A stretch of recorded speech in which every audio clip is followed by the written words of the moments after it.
سابق کپتان سلمان بٹ نے بھی نیوزی لینڈ کی سی ٹیم کے خلاف شکست پر لب کشائی کر دی۔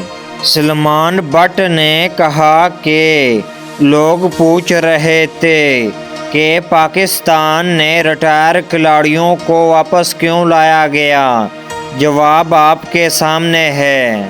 انہوں نے کہا کہ ریٹائر کھلاڑی اب بھی ہمارے موجودہ ٹیم کے پلیئر سے بہت بہتر ہے اور ان کے پاس تجربہ بھی ہے۔ نیوزی لینڈ کی سی ٹیم کے خلاف تیسرے T20 میچ میں شکست پر قومی ٹیم کو تنقید کا سامنا ہے۔ اس میچ میں طویل عرصے بعد واپسی کرنے والے محمد عامر اور عماد وسیم کو آرام کروایا گیا تھا، جبکہ وکٹ کیپر بیٹر محمد رضوان انجری کا شکار ہو گئے تھے۔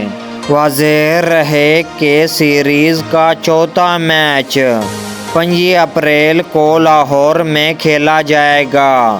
دونوں ٹیموں کے درمیان سیریز 1-1 سے برابر ہے۔